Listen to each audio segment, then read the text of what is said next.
இன்றைக்கி வந்து இந்த ப்ளவுஸில் வந்துட்டு நான் எப்படி கப் சைஸ் டாட் பிடிக்கிறதுன்னு நான் உங்களுக்கு காமிக்க போகிறேன். இது வந்து நான் கிராஸ் கட்டிங் இது வெட்டி வச்சுருக்கேன். முன் பீஸு கிராஸ் கட்டிங்கு. இதில் வந்துட்டு முன் பீஸில் ஃபஸ்ட்டு 3 இன்ச்சுக்கு ஒரு புள்ளி, அப்புறம் 2 இன்ச்சுக்கு ஒரு புள்ளி வச்சுட்டு அந்த கேப்பில் ஒவ்வொரு இன்ச்சுக்கு ஒரு புள்ளி வச்சுக்கிட்டேன்.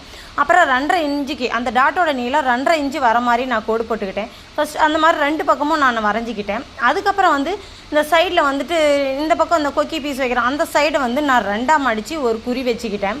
2ஆக மடித்து ஒரு குறி வச்சுக்கிட்டு அதே மாதிரி ஆம்கோல் இருக்குது இல்லைங்களா, ஆம்கோலையும் 2ஆக மடிச்சிக்கணும். அதையும் வந்துட்டு முன்னாடி கவர் தட்டு வெட்டுறதெல்லாம் வெட்டிட்டு அதையும் 2ஆக மடித்து ஒரு குறி வெட்டிட்டு ஒரு முக்கோணமாக ஒரு ஷேப் வரைஞ்சி அதை அப்படியே கோடு போட்டுக்கணும். இந்த மாதிரி 2 இதுலேயுமே நீங்கள் அந்த மாதிரி ரெடி பண்ணிக்கிட்டு அப்புறமேட்டு நீங்கள் அதை வந்து நல்லா டாட் பிடிச்சி பாருங்கள். நல்லா டாட் கரெக்டாக வரும். ஏன்னா எனக்கு சொல்லி கொடுத்தவங்க அந்த மாதிரி தான் சொல்லி கொடுத்தாங்க. நான் அந்த மாதிரி பிடிச்சிட்ருக்கேன். எனக்கு அது கரெக்டாக தான் வருது. உங்களுக்கு எப்படி இருக்குன்னு பிடிச்சி பாருங்கள். இந்த மாதிரி முன்னாடி ஒருத்தர் ரொம்ப தூக்கிட்டு இருக்கு அந்த மாதிரிலாம் சொல்லுவாங்க. இந்த மாதிரி பிடிச்சா கரெக்டாக இருக்கும். இந்த மாதிரி பிடிச்சிட்டு அதுக்கப்புறம் நீங்கள் வந்து பட்டியை வச்சு நீட்டாக ஃபினிஷ் பண்ணிக்கோங்க. நல்லா நீட்டாக பக்காவாக ஃபினிஷிங் நல்லாயிருக்கும். அதுவும் இந்த மாதிரி காட்டன் துணியில் நம்ம சொல்கிற பேச்சை கேட்கும்.